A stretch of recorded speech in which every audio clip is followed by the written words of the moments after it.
La casa estaba ubicada en el número 284 de Green Street, en el distrito de Enfield, al norte de Londres. Desde el exterior, no tenía nada de especial. Una vivienda adosada común. Ladrillos oscuros. Ventanas pequeñas. El silencio propio de un barrio obrero. En agosto de 1977, en esa casa vivían una madre soltera, Peggy Hodgson, y sus 4 hijos. Todo era normal. Hasta que, una noche, comenzó el sonido. Primero llegaron los golpes. No eran fuertes. No eran violentos. Eran golpes secos. Regulares. Como si alguien golpeara la pared. Desde el otro lado. Peggy pensó que eran los vecinos. Luego pensó que eran los niños. Pero los golpes no provenían de una pared compartida. Venían de dentro. En las noches siguientes, los ruidos aumentaron. Muebles que se movían solos. Cajones que se abrían y se cerraban. Objetos que caían al suelo sin explicación. Una cómoda pesada se desplazó varios centímetros frente a todos. No rodó. No se volcó. Simplemente. Se deslizó. Fue entonces cuando Peggy llamó a la policía. Un agente acudió a la casa esa misma noche. Mientras hablaba con la familia, algo cayó al suelo detrás de él. Una silla. El agente lo anotó en su informe. No como un fenómeno paranormal, sino como objeto en movimiento sin causa visible. Ese informe es real. Y fue el inicio de todo. Los fenómenos se concentraban especialmente en 2 de los niños, Janet, de 11 años, y Margaret, de 13. Sobre todo Janet. Por las noches, su cama comenzaba a sacudirse. No de forma violenta, sino rítmica. Como si algo respirara debajo del colchón. Janet gritaba. Margaret decía que los objetos volaban. Piezas de Lego. Canicas. Juguetes pequeños. No golpeaban con fuerza. Pero volaban con intención. Siempre hacia el centro de la habitación. La familia comenzó a dormir junta en la sala. Pero los fenómenos no los dejaron en paz. Los golpes continuaron. Las paredes vibraban.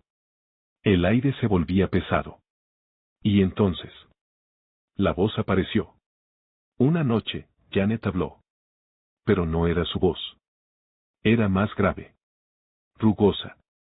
Cansada. Como la de un hombre anciano. La voz pronunciaba frases cortas. Incoherentes. A veces insultos. A veces recuerdos. Morí aquí. Esta es mi casa. No me iré. La familia estaba aterrorizada. Pero no estaban solos. La noticia se difundió. Periodistas. Vecinos. Curiosos. Y finalmente. Investigadores. En septiembre de 1977 llegó Maurice Grosse, de la Society for Psychical Research. No era un creyente ciego. Buscaba pruebas. Documentación. Durante su primera noche en la casa, presenció algo que no pudo explicar. Un objeto pequeño se elevó del suelo. Y cayó a sus pies. No fue lanzado. No hubo movimiento previo. Simplemente apareció en el aire. Grosse instaló grabadoras. Cámaras. Micrófonos. Y poco después captó algo más. La voz volvió a hablar. Respondía preguntas. Recordaba datos. Decía llamarse Bill. Afirmaba haber muerto en esa casa años atrás. Pero cuando se intentó verificar su identidad, no todo encajaba. Algunos detalles coincidían. Otros no. Eso hacía el caso aún más inquietante. No era una historia limpia. Era inestable. Durante meses, más de 30 personas afirmaron haber presenciado los fenómenos. Periodistas vieron objetos moverse. Fotógrafos captaron imágenes borrosas. Visitantes escucharon golpes sin origen. Uno de los investigadores, Guy Lyon Playfair, registró decenas de horas de audio. En algunas grabaciones, la voz se superponía a la de Janet. En otras, surgía cuando ella estaba en silencio. A veces, la niña parecía completamente exhausta. Como si algo la utilizara. Y luego la dejara vacía. Pero también surgieron dudas. En algunos momentos, Janet fue sorprendida haciendo bromas.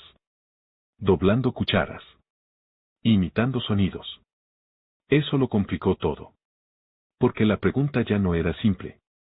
No era, ¿es real o falso? Era, ¿cuánto es falso? ¿Y cuánto no?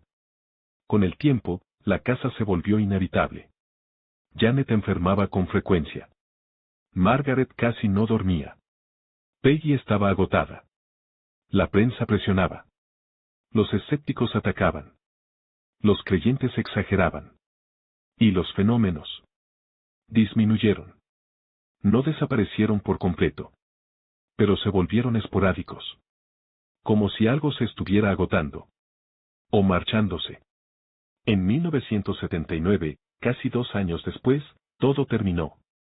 No hubo un gran final. No hubo despedida. Simplemente. El silencio regresó. La familia permaneció en la casa. Nunca volvió a ser la misma. Pero tampoco volvieron a ocurrir los hechos. Los investigadores debatieron el caso durante décadas. Algunos hablaron de fraude. Otros, de sugestión colectiva. Otros, de algo real. Contaminado por engaños. El caso del poltergeist de Enfield nunca fue resuelto. Porque no encajaba en una sola explicación. Y quizá por eso. Sigue siendo uno de los casos más inquietantes del siglo XX. No porque sepamos qué ocurrió. Sino porque nadie logró demostrar por completo que no ocurrió. Y ese también era otro mensaje que cargaba la oscura profundidad del Hundeamas.